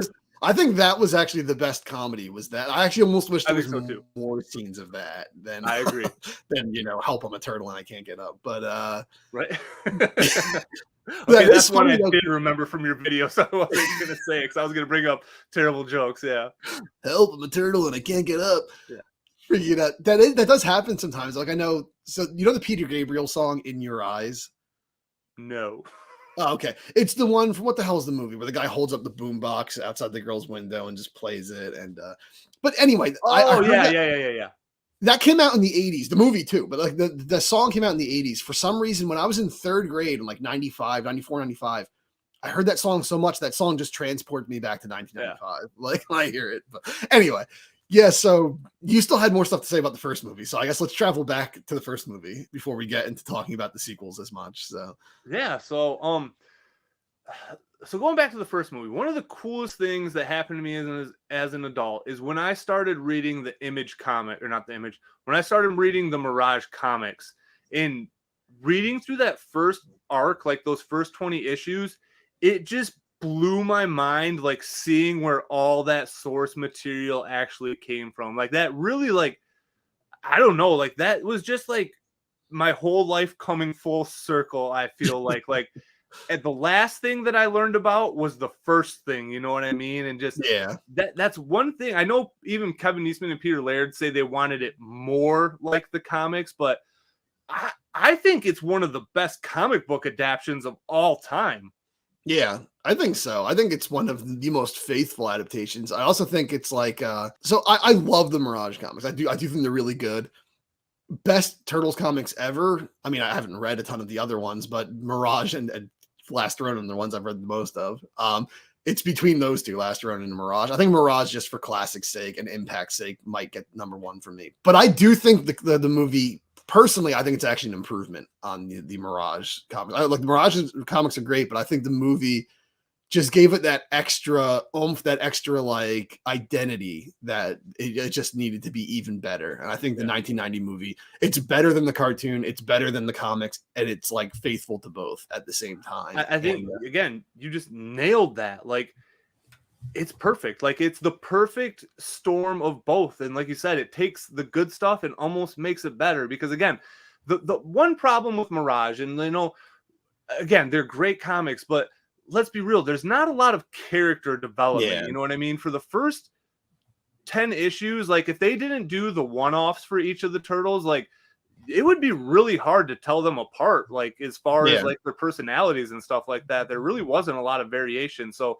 that's what I feel like the movie really improved upon from the comics, is like we had the character development and we had these unique personalities for each of the turtles, which again, even though their comics were longer comics too, I think they're 40 pages per issue or whatever. Like they still just, a comic cannot tell the story that a full-length movie can. There's that nuance you can get with video that you just can't get in writing. And you especially you read the earlier comics, the first issue, they're just there's 4 Batman basically. They're cool, but like they don't have those personalities. And the 87 show is greatly to thank for those personalities. Because even though like Raph is probably the most different from the cartoon show to the movie, they're still all kind of built on it. Raph's always kind of been like the rebel kind of, and Mikey's the fun party dude, Don's the brains. Although they actually don't focus on Don being the brain that much in the movie. That's what I was gonna say. Like he's I feel like the least developed character in that movie for sure. Like it really doesn't. I feel like he's almost the sarcastic one. He's almost more animated series Raph in that one, and then Raph is just this locker room cancer that doesn't exist anywhere else but that movie universe at the time. Well, like I said, I think in my video on it, I feel like Donnie is kind of shown to be smarter and more mature than the other ones. It's just done a little more subtle. He's not building portals out of toasters and stuff. Like they do show his mechanical side when he's helping Casey with the truck. I think just the fact that like he is kind of he's a bit more mature than the other turtles. Like he'll try to comfort them when they're down and stuff. Like he's the one who comforts Mike when he's crying. He's asking Mike, what do we do when Splinter dies? He's an old man. He's going to die soon. And none of the other turtles are thinking of that as a reality, or they're not letting themselves think about it because it hurts. Then Mike doesn't even acknowledge it in that scene. Yeah. So like Donnie just is kind of shown to be like, and I almost saw his joking more as he's a bit more humble. He's thought about these things a bit more. So he's not as emotional as the other turtles because he's actually thought about this stuff. Like he lets himself think about these things, whereas the other turtles bottle their emotions up and don't want to like face these things. And like Donnie's a little more humble than the other turtles, I felt in the movie. And then Leo is just, he's Leo. And so yeah, I feel like Leo and Mikey are definitely the two like most like cliche versions of themselves in that for sure. Like right, and it sets it off right in the beginning. Like Leonardo comes in, yes, Master Splinter. You know what I mean? Like he's just he's the schoolboy or that schoolboy, like the Boy Scout archetype, perfect apple polisher type student. All right, you guys. So we're about an hour into this movie conversation, and we realize we just have a lot more to say. So we're actually gonna cut this one off right here, and we're gonna make this one a two-parter because, like I said, I feel like we barely scratched the surface on this, and I've been pumped to talk about this stuff. So I want to talk about it in another episode. Yeah, we still have a lot more to say. It's hard to cover 3 movies in 1 hour. So yeah, come back in 2 weeks, and we're gonna continue this discussion. All right. So so that's all we got for you guys in this one. So yeah, I guess take it easy and see you guys later. Peace. Peace.